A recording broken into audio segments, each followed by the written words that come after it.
Beast. There was once a very rich merchant who had 6 children, 3 boys and 3 girls. As he was himself a man of great sense, he spared no expense for their education.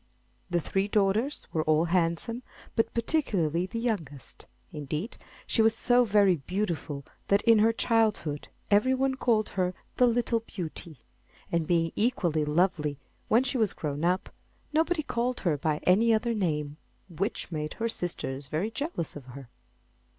This youngest daughter was not only more handsome than her sisters, but also was better tempered. The 2 eldest were vain of their wealth and position.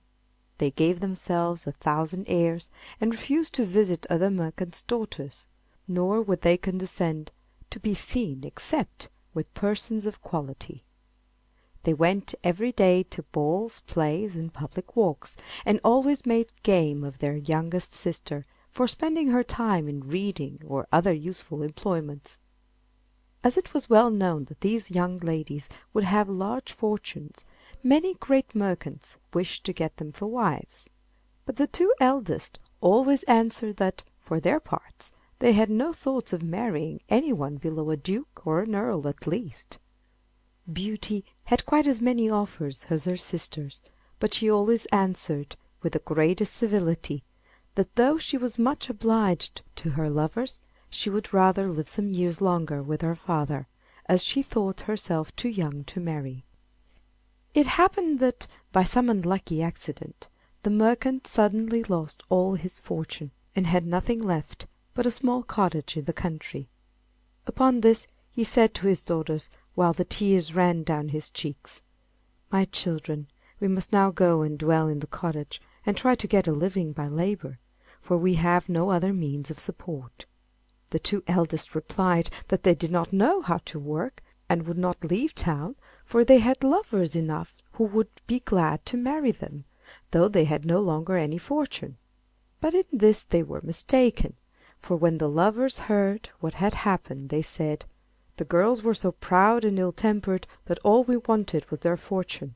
We are not sorry at all to see their pride brought down. Let them show off their heirs to their cows and sheep." But everybody pitied poor Beauty because she was so sweet-tempered and kind to all, and several gentlemen offered to marry her, though she had not a penny. But Beauty still refused, and said she could not think of leaving her poor father in this trouble. At first Beauty could not help sometimes crying in secret for the hardships she was now obliged to suffer, but in a very short time she said to herself, "All the crying in the world will do me no good, so I will try to be happy without a fortune." When they had removed to their cottage, the merchant and his 3 sons employed themselves in plowing and sowing the fields, and working in the garden. Beauty also did her part, for she rose by 4 o'clock every morning, lighted the fires, cleaned the house, and got ready the breakfast for the whole family. At first she found all this very hard, but she soon grew quite used to it, and thought it no hardship.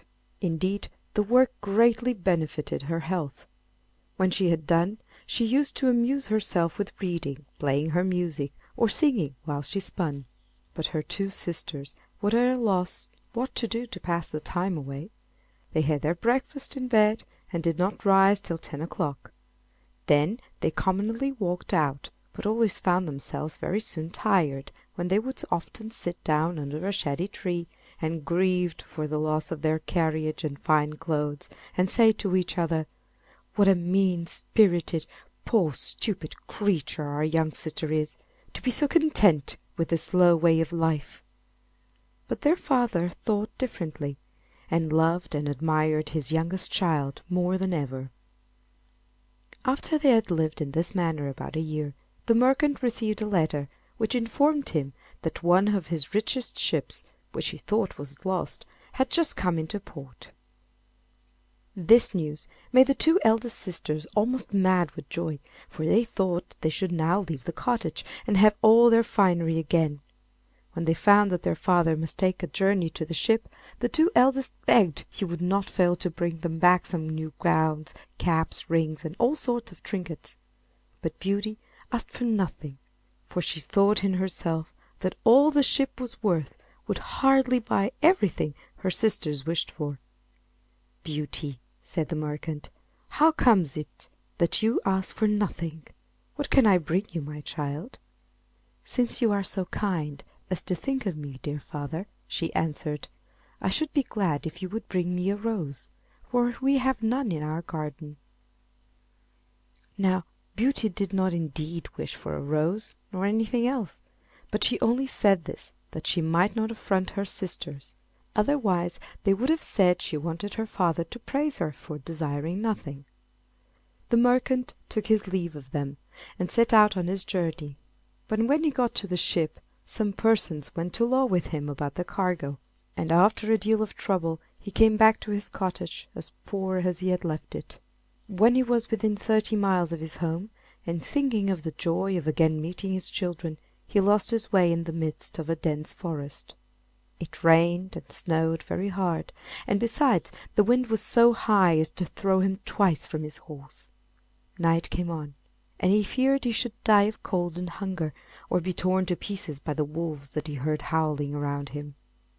All at once he cast his eyes towards a long avenue, and saw at the end a light, but it seemed a great way off.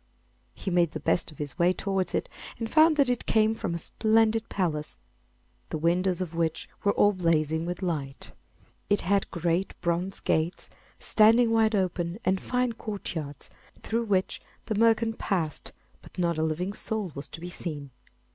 There were stables too, which his poor starved horse, less scrupulous than himself, entered at once, and took a good meal of oats and hay. His master then tied him up, and walked towards the entrance hall, but still without seeing a single creature.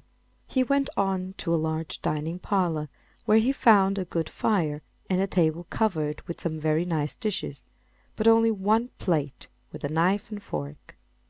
As the snow and rain had wetted him to the skin, he went up to the fire to dry himself. "I hope," said he, "the master of the house or his servants will excuse me, for it surely will not be long now before I see them." He waited some time, but still nobody came. At last the clock struck 11, and the merchant, being quite faint for the want of food, helped himself to a chicken and to a few glasses of wine, yet all the time trembling with fear. He sat till the clock struck 12, and then, taking courage, began to think he might as well look about him. So he opened a door at the end of the hall and went through it into a very grand room, in which there was a fine bed, and as he was feeling very weary he shut the door, took off his clothes, and got into it. It was 10 o'clock in the morning before he awoke, when he was amazed to see a handsome new suit of clothes lay ready for him, instead of his own, which were all torn and spoiled. "To be sure," said he to himself, "this place belongs to some good fairy, who has taken pity on my ill luck." He looked out the window, and instead of the snow-covered wood where he had lost himself the previous night, he saw the most charming arbors covered with all kinds of flowers. Returning to the hall where he had supped, he found a breakfast table ready prepared. "Indeed, my good fairy," said the merchant aloud, "I am vastly obliged to you for your kind care of me."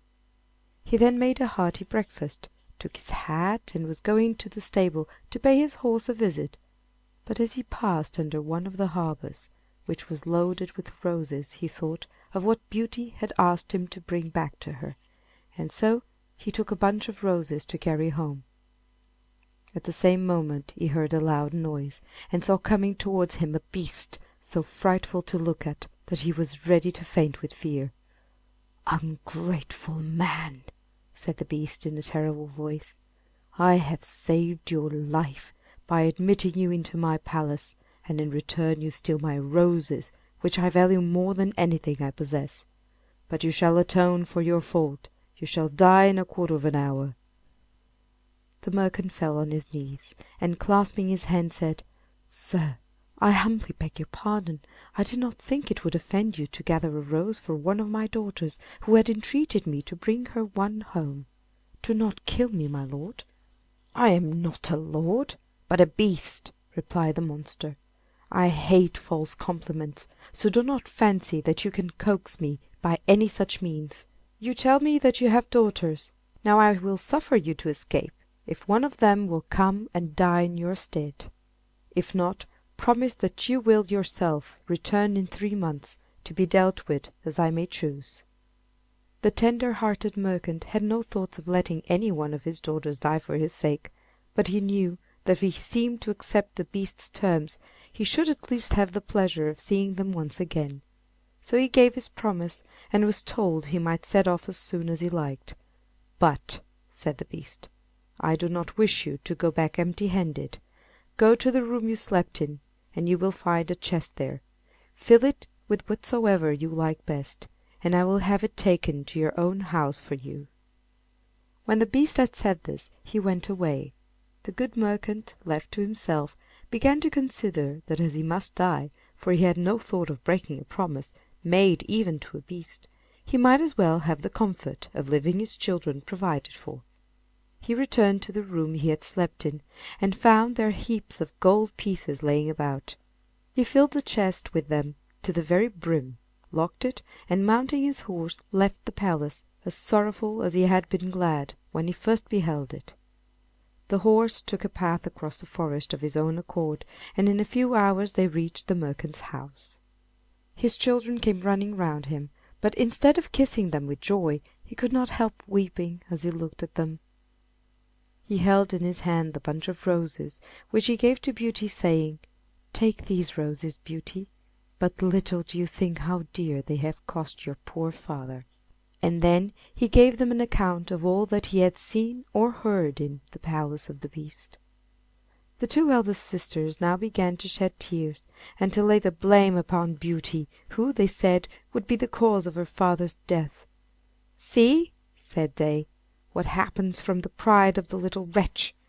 Why did she not ask for such things as we did? But to be sure, Miss must not be like other people, and though she will be the cause of her father's death, yet she does not shed a tear." "It would be useless," replied Beauty, "for father shall not die. As the beast will accept one of his daughters, I will give myself up, and be only too happy to prove my love for the best of fathers." "No, sister," said the 3 brothers with one voice, "that cannot be. We will go in search of this monster, and either he or we will perish." "Do not hope to kill him," said the merchant. "His power is far too great. But Beauty's young life shall not be sacrificed. I am old and cannot expect to live much longer, so I shall but give up a few years of my life, and shall only grieve for the sake of my children." "Never, father!" cried Beauty. "If you go back to the palace you cannot hinder my going after you. Though young, I am not over fond of life, and I would much rather be eaten up by the monster than die of grief for your loss." The merchant in vain tried to reason with Beauty, who still obstinately kept to her purpose, which in truth made her 2 sisters glad, for they were jealous of her because everybody loved her. The merchant was so grieved at the thoughts of losing his child that he never once thought of the chest filled with gold. But at night, to his great surprise, he found it standing by his bedside. He said nothing about his riches to his eldest daughters, for he knew very well it would at once make them want to return to town, but he told Beauty his secret, and she then said that while he was away 2 gentlemen had been on a visit at their cottage who had fallen in love with her 2 sisters. She entreated her father to marry them without delay, for she was so sweet-natured she only wished them to be happy. 3 months went by only too fast, and then the merchant and Beauty got ready to set out for the palace of the beast. Upon this the 2 sisters rubbed their eyes with an onion to make believe that they were crying. Both the merchant and his sons cried in earnest. Only Beauty shed no tears. They reached the palace in a very few hours, and the horse, without bidding, went into the same stable as before. The merchant and Beauty walked towards the large hall, where they found a table covered with every dainty, and 2 plates laid ready. The merchant had very little appetite, but Beauty, that she might the better hide her grief, placed herself at the table and helped her father, Then she began to eat herself, and thought all the time that, to be sure, the beast had a mind to fatten her before he ate her up, since he had provided such good cheer for her. When they had done their supper they heard a great noise, and the good old man began to bid his poor child farewell, for he knew it was the beast coming to them. When Beauty first saw that frightful form she was very much terrified, but tried to hide her fear. The creature walked up to her and eyed her all over, then asked her, in a dreadful voice, if she had come quite of her own accord. "Yes," said Beauty. "Then you are a good girl, and I am very much obliged to you." This was such an astonishingly civil answer that Beauty's courage rose, but it sank again when the beast, addressing the merchant, desired him to leave the palace next morning and never return to it again. And so good night, merchant, and good night, Beauty. "Good night, beast," she answered, as the monster shuffled out of the room. "Ah, my dear child," said the merchant, kissing his daughter, "I am half dead already at the thought of leaving you with this dreadful beast. You shall go back and let me stay in your place." "No," said Beauty boldly, "I will never agree to that. You must go home to morrow morning." Then they wished each other good night and went to bed, both of them thinking they should not be able to close their eyes. But as soon as ever they had laid down they fell into a deep sleep, and did not awake till morning. Beauty dreamed that a lady came up to her and said, "I am very much pleased, Beauty, with the goodness you have shown, in being willing to give your life to save that of your father. Do not be afraid of anything. You shall not go without a reward." As soon as Beauty awoke she told her father this dream, but though it gave him some comfort, it was a long time before he could be persuaded to leave the palace. At last Beauty succeeded in getting him safely away. When her father was out of sight, poor Beauty began to weep sorrowfully. Still, having naturally a courageous spirit, she soon resolved not to make her sad case still worse by sorrow, which she knew was vain, but to wait and be patient. She walked about to take a view of all the palace, and the elegance of every part of it much charmed her. But what was her surprise when she came to a door on which was written, "Beauty's Room." She opened it in haste, and her eyes were dazzled by the splendor and taste of the apartment. What made her wonder more than all the rest was a large library filled with books, a harpsichord, and many pieces of music. "The beast surely does not mean to eat me up immediately," said she. "Since he takes care I shall not be at a loss how to amuse myself." She opened the library and saw these verses written in letters of gold on the back of one of the books: "Beauteous lady, dry your tears. Here's no cause for sighs or fears. Command as freely as you may, for your command and I obey." "Alas!" said she, sighing, "I wish I could only command a sight of my poor father, and to know what he is doing at this moment." Just then, by chance, she cast her eyes on a looking glass that stood near her, and in it she saw a picture of her old home and her father riding mournfully up to the door. Her sisters came out to meet him, and although they tried to look sorry, it was easy to see that in their hearts they were very glad. In a short time all this picture disappeared, but it caused Beauty to think that the beast, besides being very powerful, was also very kind.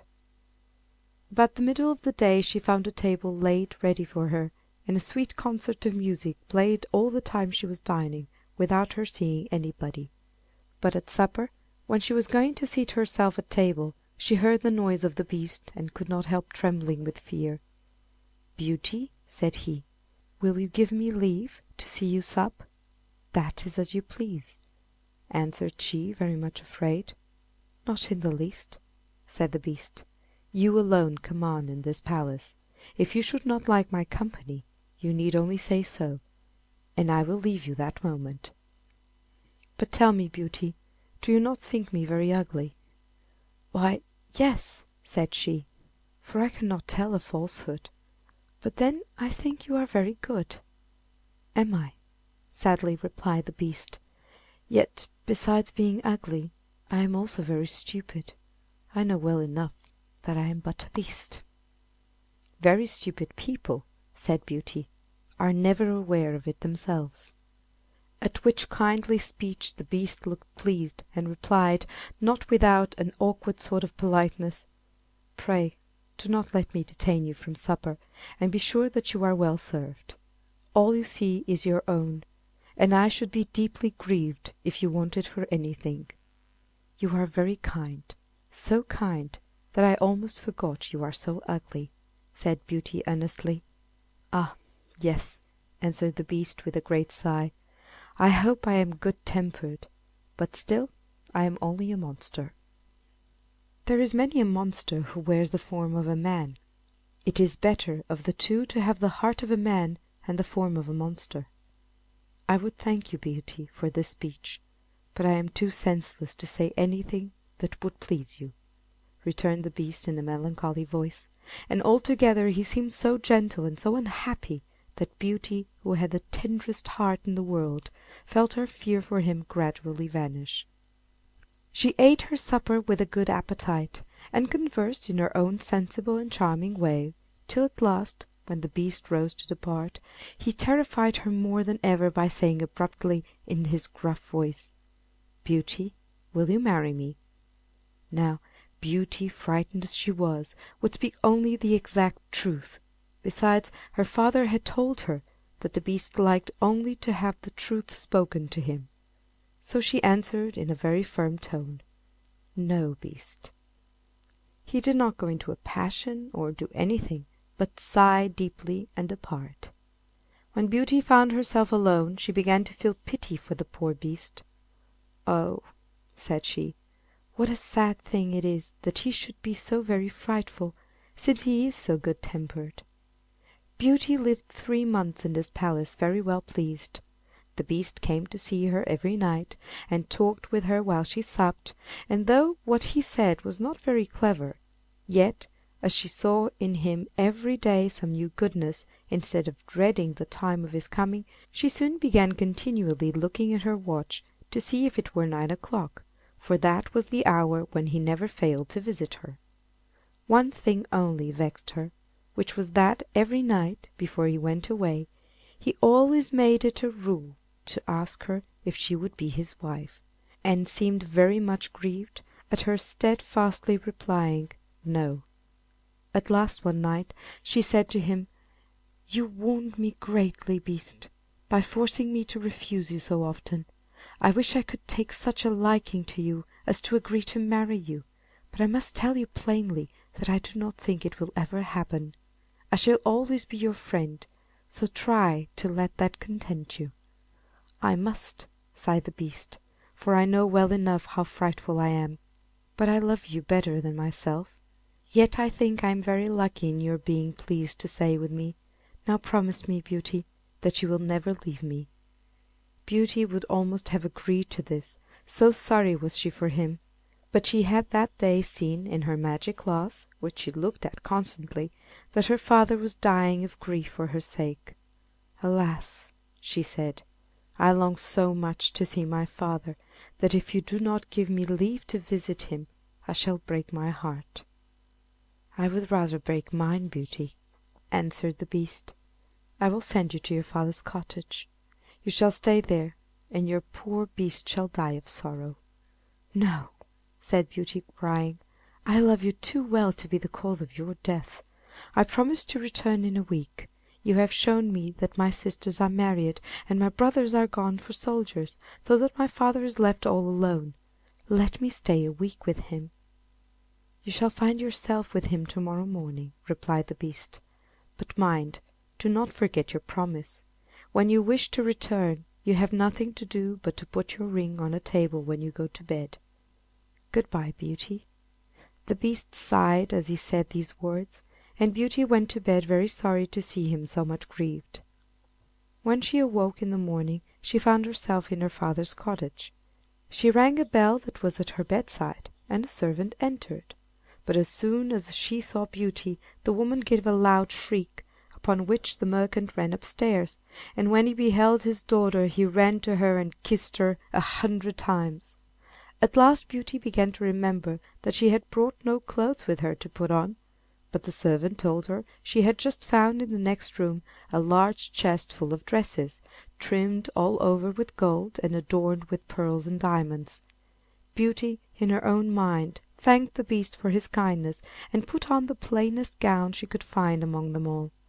She then desired the servant to lay the rest aside, for she intended to give them to her sisters.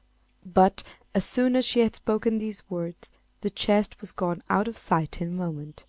Her father then suggested perhaps the Beast chose for her to keep them all for herself, and as soon as he had said this they saw the chest standing again in the same place.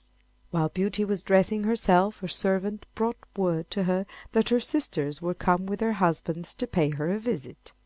They both lived unhappily with the gentleman they had married. The husband of the eldest was very handsome, but was so proud of this that he thought of nothing else from morning till night, and did not care a pin for the beauty of his wife. The second had married a man of great learning, but he made no use of it, except to torment and affront all his friends, and his wife more than any of them. The two sisters were ready to burst with spite when they saw Beauty dressed like a princess and looking so very charming. All the kindness that she showed them was of no use, for they were vexed more than ever when she told them how happy she lived at the palace of the Beast. The spiteful creatures went by themselves into the garden, where they cried to think of her good fortune. "Why should the little wretch be better off than we?" said they. "We are much handsomer than she is." "Sister," said the eldest, "a thought has just come into my head. Let us try to keep her here longer than the week for which the Beast gave her leave, and then he will be so angry that perhaps when she goes back to him he will eat her up in a moment." "That is well thought of," answered the other, "but to do this we must pretend to be very kind." They then went to join her in the cottage, where they showed her so much false love that Beauty could not help crying for joy.